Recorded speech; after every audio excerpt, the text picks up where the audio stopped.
છે એની ઉપર હું કામ કરવાની કાયમી માટે પ્રયત્ન કરીશ ને અમારા વિસ્તારમાં ઢુંડિયા પીપળિયા, ખીજડીયા, મોરવાડા અને ખાખરિયા મારે મત વિસ્તાર આવે તમામ લોકોની અપીલ છે કે ઝાડુનું બટન બનાવીને મને વિજય બનાવો। આ તાનાશાહી સરકાર સામે હવે એક જ આપણી પાસે વિકલ્પ રહ્યો છે કે ઝાડુનું બટન દબાવીને વિજય બનાવો।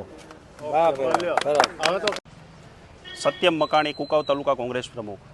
આજરોજ 30 વડિયા જિલ્લા પંચાયત, કુકાવ જિલ્લા પંચાયતના 2 ઉમેદવાર, તાલુકા પંચાયતના ઉમેદવારો બધા અત્યારે બહોળી સંખ્યામાં ટેકેદારો સાથે ફોર્મ ભરવા આવ્યા છે અને કોંગ્રેસ પાર્ટી એક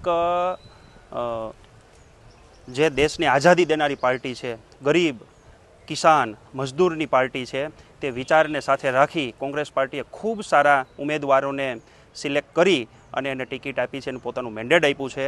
એટલે આજ રોજ અમે બધા મામલતદાર વડિયા મુકામે બધા ફોર્મ રજૂ કરશું અને અમને પૂરો વિશ્વાસ છે કે જે કોંગ્રેસ પાર્ટીનો નેતા છે, જે કોંગ્રેસ પાર્ટીનો કાર્યકર્તા છે, એક સૈનિક થઈ ઘરે ઘરે સુધી જઈ અને કોંગ્રેસનો વિચાર પહોંચાડશે અને આવનારા સમયમાં તાલુકા પંચાયત, જિલ્લા પંચાયત કોંગ્રેસની બનશે એનો મને પૂર્ણ વિશ્વાસ છે। પાનસુરિયા, પૂર્વ જિલ્લા પંચાયત સદસ્ય અને પૂર્વ આરોગ્ય સમિતિ ચેરમેન।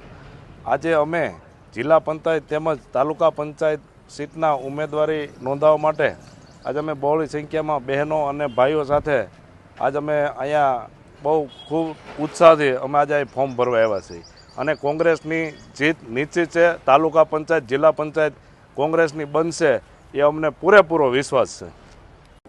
દિલીપભાઈ, રાજકીય માહોલ બહુ ગરમાગરમ થઈ ગયો છે, શું કહેશો આપ પાર્ટીના મત દેવા વિશે? ગુજરાતમાં જ્યારથી જિલ્લા પંચાયત, તાલુકા પંચાયત અને નગરપાલિકા અને નગર પંચાયતોની ચૂંટણી જાહેર થઈ છે ત્યારથી જ સમગ્ર ગુજરાતની અંદર આમ આદમી પાર્ટીનો જુવાળ ઉઠ્યો છે।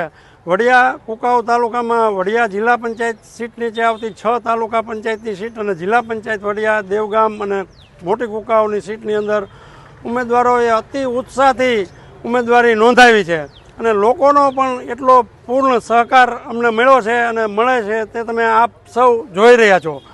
આ વખતે ગુજરાતની જનતા પરિવર્તન ઈચ્છે છે અને પરિવર્તન આવે જ છૂટકો છે। દેશમાં ભારતીય જનતા પાર્ટીની સરકારની દાદાગીરી, સરમુખત્યારશાહી અને લેભાગુ નીતિથી લોકો અને આખો દેશ ત્રસ્ત થયો છે ત્યારે ગુજરાતમાં પરિવર્તન ચોક્કસ આવવાનું છે અને આવવાનું છે।